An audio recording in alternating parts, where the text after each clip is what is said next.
was thinking, there's this epic drop of my FHIR research titled Playing with FHIR after, 6 months for phase 2, phase 1, 6 months, a year now, a year later since this research started, sponsored by Approve. And I was thinking, how savage would it be if I dropped the report along with a private video? So I was thinking, why not do some behind the scenes videos for the FHIR hacking?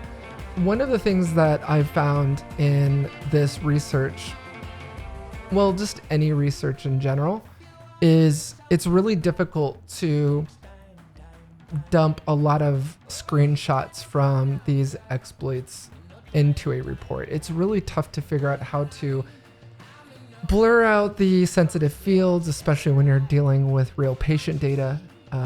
How do you represent this data in a way that makes sense, that readers can understand what the heck they're looking at? Honestly, it's really difficult without video. A lot of these screenshots, you can look at them and kind of tell what's going on or kind of tell what you're looking at, but just with a regular picture, it really doesn't convey a lot of the tactics and techniques that I used to get there. And even on top of it, what makes matters worse is I have to blur a lot of the fields. So a lot of the times you really just don't know what you're looking at. And so I'm thinking, why not create some behind the scenes videos of Playing with FHIR? So that's what this is. And one of the things that I've been doing as a content creator is really trying to drive more traffic to my YouTube channel. Roughly about 60% of the people, according to my channel analytics, are unsubscribed. So 60% of the people that watch my videos are not subscribed to my channel. So another thing on top of that, I discovered the hard way that after all this time, whenever you post a YouTube video to LinkedIn, YouTube doesn't recognize it as a unique view. So if any of you are just have enjoyed my content over the years and are really trying to figure out how to support me, you don't have to send me any money. You don't have to make a donation. Just hit that subscribe button. So what I'm going to do is I'm going to walk you through the tactics and techniques that I used in this research to hack these FHIR APIs. And the tool that I used in this research is Burp Suite. So for those of you who are obsessed with Burp and really want more video content on how to use it, especially the repeater tab or the proxy tab, this is a great video for you to watch. For those of you who are wanting to understand and learn how to hack APIs, this is a great video for you to watch. So without further ado, let's go ahead and get into the actual steps that I followed in this behind the scenes video on Playing with FHIR. Okay, so I'm gonna go ahead and walk through the process of firing up Burp Suite, and then I'm gonna log in and show you around the tool for those of you who haven't really played with Burp Suite before. Now you'll notice I'm using Burp Suite Professional. Don't freak out. There is a free community edition, as many of you know, but I don't want you to think that you're losing out on things by not buying Burp Suite that I'm using. As a matter of fact, the tools that I'm using within Burp Suite Professional are available in the community edition. I just bought it to support Portswigger. I'm drunk on the Portswigger Kool-Aid, the Burp Suite Kool-Aid, so I just wanted to support them, so I bought a copy. So for those of you who are using the community edition, don't worry, a lot of this stuff carries over and you'll be fine. So you can either start a temporary project, and the neat thing about Burp Suite is it has this concept of projects. Every time I'm working on any sort of vulnerability research, especially new research, I'll create a new project within Burp Suite. I don't want to commingle all of my different exploits together in a single project that I have to weed through later to find, oh, this one is related to FHIR, or this one is related to law enforcement vehicle hacking, or this one, whatever it may be.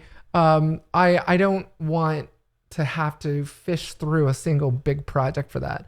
So I create a new project for every single research that I start. So we'll go ahead and select that. Here you can actually load a configuration file that you might have specific to that project. I just use the default. All right, cool. We are ready. So first things first, when you log in, you're going to see this issue activity. The neat thing about Burp Suite is it will actually automatically go in there and find vulnerabilities or issues. You can organize them by severity, which is really cool. So these are all informational. Here's some low, and then there's some medium ones here. There you'll see things like, session token found in URL, or TLS cookie without secure flag set. Just any vulnerabilities that it finds while you're actually doing what you're doing, it will show up here. So it's really cool. Burp Suite is very powerful for those of you who've never used it before. So one of the things that I love about Burp Suite is it has this ability for you to just load up Chromium from within Burp Suite, and it will automatically send all of your HTTP traffic to Burp Suite for analysis. So you don't have to worry about changing the proxy on your machine. You don't have to worry about fiddling with MIDM proxy, none of that stuff.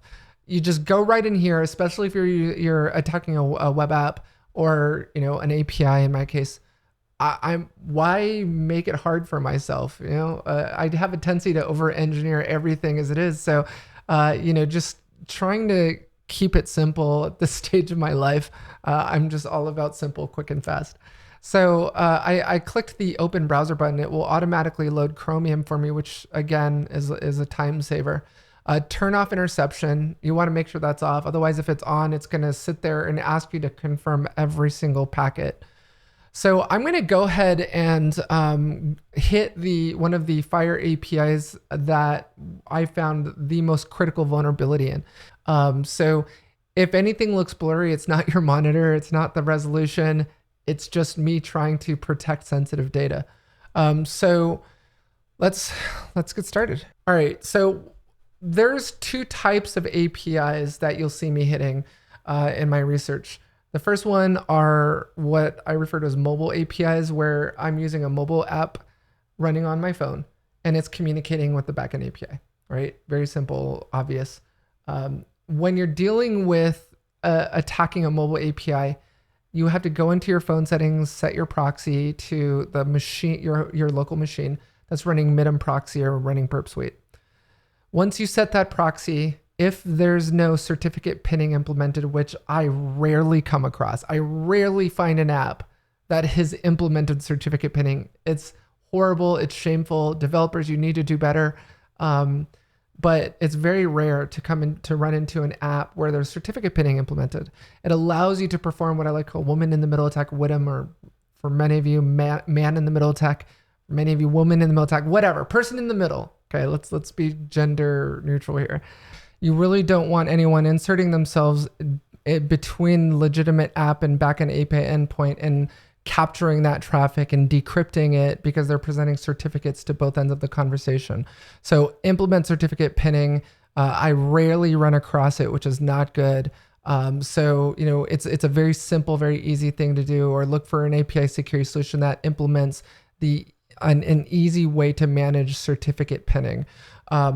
So having said that, all right, now I'm logged into the FHIR app. I'm just going to go through here and I'm just going to click on all of the capabilities.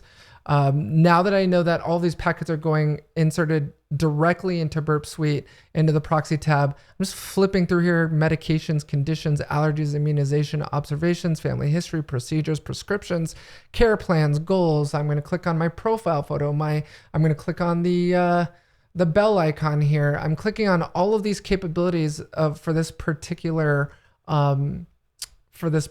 app. And I'm just learning. I'm just sending stimulus that the developer expected to receive. So now that I've done this, I'm going to hop over to Burp Suite. I feel pretty good about how exhaustive we were. Spoiler alert, I know exactly what is about to happen because I wrote the report. I know that this API is very vulnerable. It's the most critical vulnerabilities, the highest severity vulnerabilities that I found in my research. So I'm just flipping through here. I'm looking through. Now, if you think about it, I've been hacking APIs for so long. I know what to look for. So for those of you who are like, Alyssa, how do you have that time to go through each and every packet and look at it and understand what the API endpoint is expecting? And how do you know what's good, what's bad? For those of you who've been following me for years know that it's almost like you wake up every morning, there's a new video I've dropped, or a new white paper I've dropped, or a new event that I've spoken at, and I'm dropping that video. And, I'm always producing content, so I don't have the time that you think I have. But the thing is, I've been doing this for so long. I know what to look for in these API requests, things like object IDs that are exposed in the URI request and being able to manipulate that, that sort of thing. So I'm just kind of flipping through them. Like this is interesting. This particular packet is quite large. The rest of them are about 500 bytes. This is about, was that 13,000 bytes? So that's interesting. Let's highlight that. This is a really this is a feature within Burp Suite that I love, and it's the ability to highlight packets. I love that because I'm the ADD poster child, and I'm all over the place, and I tend to forget things very quickly. So being able to go in here and add a comment like, Alyssa, check this out later. I can add a comment and then expand this comment column and make sure that I remember to take a look at that later. So I'm going through here. I'm just checking each one of these packets, each one of these capabilities. I see some interesting things, something that intrigues me. Here's another one. This is a 29,000 byte packet. That's interesting. What's happening there? I'm going to highlight it. Again, spoiler alert, I know what's happening there, but I just want to, I'm teaching you, I'm coaching you. I want to act surprised. All right. Okay, so I'm going to add some theatrics to my videos, as many of you know I do. All right, so I'm going to right click on this packet and I'm going to send it to Repeater. For those of you who have not used Repeater, it's a very powerful tool. Check it out. It allows you to basically take a request that you've captured between the web app and the backend and allows you to manipulate it, mutate different options and fields. So I'm going to change this /API / blah, blah, blah, blah. I'm going to change it. And I'm going to hit send. Oh, look at that. Mic drop. Boom. That just happened. So I know this is blurred out on your side, but these are patient records. That's not good. Shame on you, developer. Now, a lot of you know what I'm about to say. For those of you penetration testers in the audience, if this aggregator is aggregating data from thousands of hospitals, then all an adversary needs to do instead of hacking 1,000 hospitals is hack just one aggregator, and you have access to all of the patient data that aggregator's got. So yeah, this isn't good. This is a lot of bad stuff. All right, so let me go to proxy. I'm gonna go back to proxy tab. I'm gonna right click on this one and I'm gonna send this to Repeater. And then we're gonna go in here, we're gonna manipulate this URI request /h /API /health system. I'm gonna change this. And I'm gonna send. Boom! Mic drop again! Knight Rider strikes again. Love that, Knight Rider. Okay, so yeah, this is actually a list of a bunch of hospitals and their doctors. So these are actual clinician records. I should definitely not have access to that. So again, more badness that the developer needs to clean up. Okay. All right. So for those of you who are still trying to figure out what just happened, pick your jaw up off the floor. Listen very carefully. All right. So what I did was I created an account at a clinical data aggregator. All right. So an aggregator, again, is an organization, this new economy of companies that have sprung up that basically allow you to create an account, and then it aggregates data from thousands of hospitals and it basically pulls it into a single unified view for you. Now, it does this for all of these patients and all of these providers. They also work with providers and they aggregate data from everywhere. So they only have to go to one server. They'll need to pull this data from one server instead of going to thousands of hospitals and pulling it from them. Now, super efficient, right? That's a good thing. But what they need to understand is that is a lot of sensitive data in one place. And an adversary, all they need to do is just hack that one aggregator and they have access to data from thousands of hospitals, as you saw here. So, this is very sensitive data. It's worth 1,000 times more on the dark web than a single credit card number for every PHI record. And it's because of all of the data in that record. Next of kin, allergies, all of my medical history, everything is in there. So you'll be able to definitely get more details on this in the report that's about to drop on October 6th. I apologize. I know I messed that up. I'm going to fall on my own sword here. I forgot that we pushed it from October 1st to October 6th. So I apologize. That was my bad. But you only have to wait like 5 more days and it's coming. But I thought, hey, why not sort of kind of tease the upcoming release with a behind the scenes video? So this is behind the scenes of playing with FHIR. So what I did here was I created an account with a clinical data aggregator. Once I had the account created as a patient, I logged in, I tested every function, I tested every button, and I recorded them within Burp Suite. I went into the proxy tab, I went in there and I looked at each and every packet. I analyzed each and every packet. And then I found some packets that were of interest to me, things that looked like they had exposed object IDs that I could change and manipulate and maybe specify a different patient ID or a different clinician. And that's how I found these vulnerabilities. I basically then right-clicked on the packet, sent it to repeater, and I had Burp Suite send that packet again to the API endpoint. But this time I modified the request. I changed it to a different object ID, or I changed it to a different patient or a different clinician, and I pulled all of that data. Broken object level authorization. This is the most common vulnerability I find in APIs. Developers, you need to do better. You're properly authenticating me, but you're not authorizing me. I should not be authorized to request or see that data. So definitely need to do better, especially when dealing with something like this. I have recommendations for developers in my report. I have recommendations for the ONC, CMS. I have all my recommendations. This is probably the best report I've ever written. No, I'm just kidding. No, it's definitely up there though. It was a lot of fun. The research was a lot of, I learned a lot. Again, a lot of you think, just we as hackers wake up and just know how to hack cars or know how to hack APIs. I jokingly say that I didn't even know how to spell API when I walked into this. I had a lot of research that I had to do. I had to understand who the hell the ONC was. I had to understand who CMS was. I had no idea who HL7 was.